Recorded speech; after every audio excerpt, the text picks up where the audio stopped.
This is just a one straightforward chart to look at where we are. Like, I think that was an interesting word made by multi-coin guy called Kyle Samlami. Yeah, he's a leading investor of Solana, right? In 2022, he made an interesting speech in New York, talk about the DeFi composability. That was interesting. Obviously, right after the speech, FTX crashed, Solana went down all the way from $260 to $8, right? And then now it's coming back. There's interesting stuff going on with Solana. I give all credits. I met their foundation president, Lily Liu. She's pretty interesting, like business leader, TradeFi background. But she spent 20 minutes of her time in Binance Blockchain Week talk about meme coin, which was kind of weird. But it is what it is.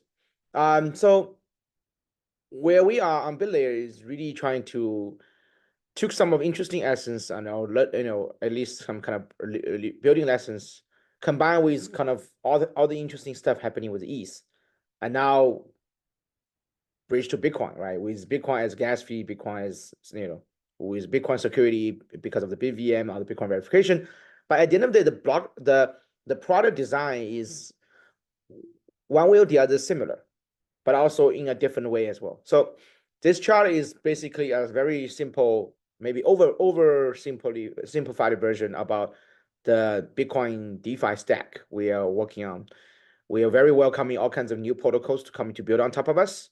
Would like to support them, but this is kind of summarize in a nutshell 90% of what's happening in the Bitcoin in the Bitcoin DeFi world, right? So on the left side we have the native Bitcoin, right? Then go to so you have native Bitcoin as a liquidity or as a user, right? You want to tap into different ways to provide liquidity and yield. Sorry, this is bilingual, right? Because this is more like a semi-inner kind of chart, but we're kind of gradually sharing this to some of the sessions and kind of just getting feedback and also mindshare as well. So we have a few very interesting protocols already on us, and we're trying to help them gain momentum. And we actually want to attract more builders to build something similar, kind of have this organic, interesting competition. And at the end of the day, we don't want to work with one project in each category and then sort of to make a monopoly, right? It's not actually the right way to build an ecosystem. So for Bitlayer, we actually don't sign any exclusivity for any projects. If they want to go to multi-chain, we have all their blessing and we actually support them as well. That's why I'm talking to Tone, Solana, actually figure out some kind of cross ecosystem collaboration as well.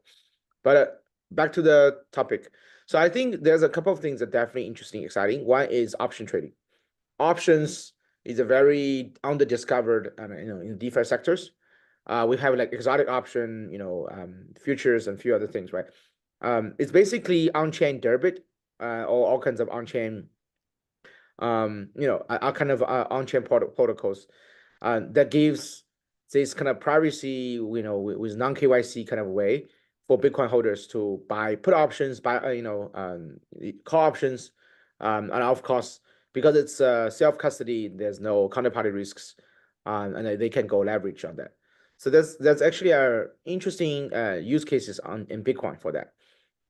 Maybe potentially bigger than bigger than Ethereum.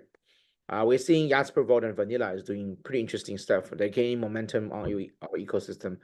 Every week have like 20% growth on the user base and the trading volume. Trading volume is actually more than that now. The second one is perp.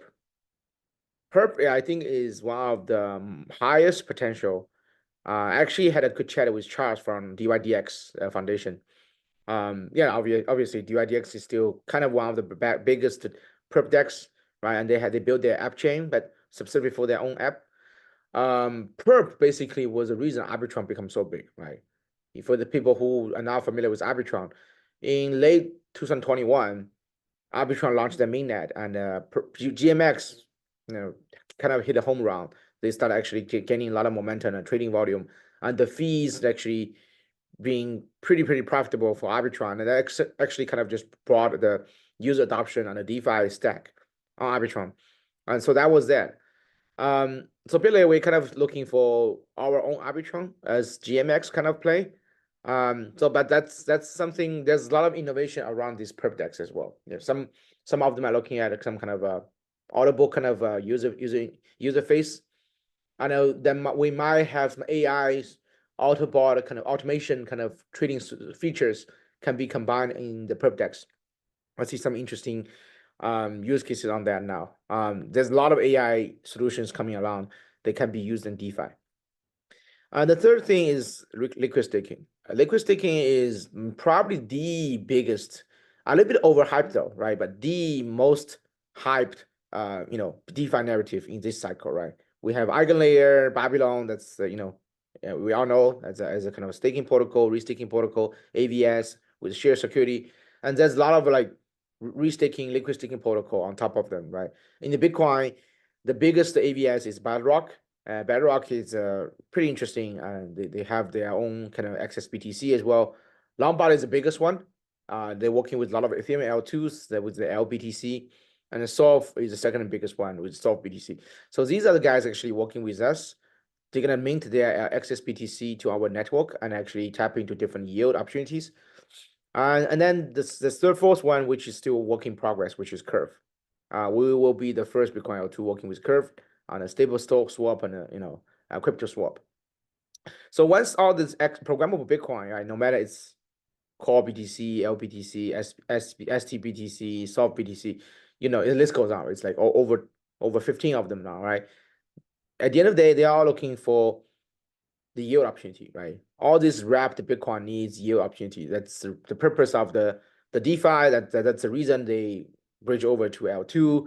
No matter it's like trust minimized bridge or multi-sig or semi-centralized vault. So on the yield use cases, I think these are the 5 we are kind of focusing on. Obviously, there might be some more, but also because of the fact that Ethereum has the native yield, Bitcoin layer 1 has no native yield, right? The only kind of Babylon have something like that. So we are kind of exploring different type of yield on L2 side. The ones I think is most straightforward actually already have the product market fit is lending. So Avalon Finance with over 800 million TV already, 350 of the 350 million is actually in our chain, and they have pretty low cost of supply for the Tether by working with NF and Tether Foundation. And of course, there's a lot of Bitcoin liquidity. They get support from us and from a bunch of other people. So during the bull market, when the things are getting very volatile, users wants to have the demand to borrow against it or lend out, right? To earn yield and so on. So lending is actually a interesting way to get yield for Bitcoin liquid providers. The second one is more straightforward also as liquidity mining, right? Also all the AMM DEXs. For any ecosystem who want to trade assets, we all need AMM DEXs. No matter it's Uniswap V2, V3, now V4 came out, right? So it's like SaaS kind of a way to build a simple, straightforward DEXs. So yeah, we're seeing a few DEXs kind of coming to our chain with different type of features. Yeah, we have our own macaron, which is they're not gonna actually issue tokens for the DEX that wants to build interesting features and have a token. Yeah, we're happy to work with them as well. Curve gonna have their stable swap. The other 3 is kind of still work in progress. We are kind of trying to figure it out. One is Pendle, right? They have this mechanism to differentiate the yield from the principal and the interest, and tap into different kind of liquidity pool 1, pool 2, pool 3. Pendle is pretty actively now engaging all kinds of Bitcoin assets, not necessarily actually entering Bitcoin L2, but just like in general. And then we have stablecoins, right? Bitcoin's TDP model of stablecoin like Bismali, which is launching on Bybit very soon. They just announced the news a couple of hours ago. And Yala, and then we have a bunch of others. For me, I think this is a very small. It's gonna still take a while to really hit the momentum, but it's important, right? It's native Bitcoin CDP model of stablecoins, and we all need a stablecoin for all the DeFi, stuff. And that's actually the reason why Bitlayer is working pretty closely to work on this Circle integration. We will need all the chains will need the native supply, right? Native mint of the stablecoins, no matter it's Tether or Circle, and these are the 2 biggest ones anyway, and people kind of accept that by default. Set layer, Pale, those kind of liquid staking on layer 2 environment is also kind of still new, and we are kind of still in the process of liquid staking season. support all kinds of points or rewards to, to incentivize users to let them provide liquidity, put into staking and so on. To be honest, this is something I'm still kind of observe while support, but also doing it to really learn how the whole liquid staking season will evolve. Because honestly, I am not 100% bullish on EigenLayer, and kind of their market cap going down. You just kind of tell from the market, right? There's people have concerns, no matter it's economic concerns on economic risks or technical concern, right, and so on. The same goes to the Bitcoin liquid staking. So how sustainable the putting into collateral for the liquid staking and protocols, we are still kind of, how to say, learning by doing it, together with all the protocols we are working with. So that's honestly the things we see in the Bitcoin DeFi space in a nutshell.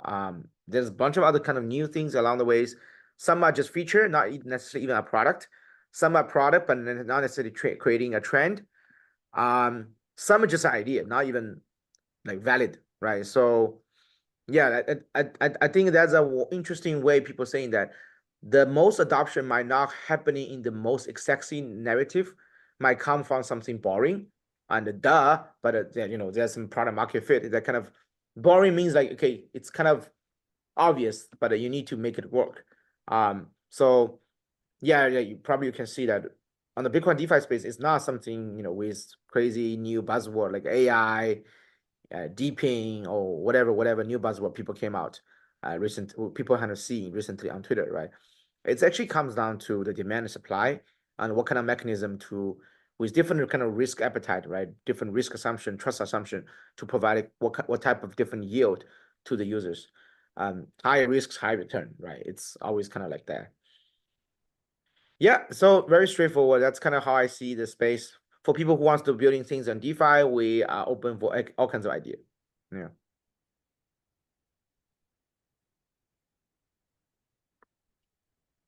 Yes, I see somebody is raising hands. Where should we do that? It's a Q&A.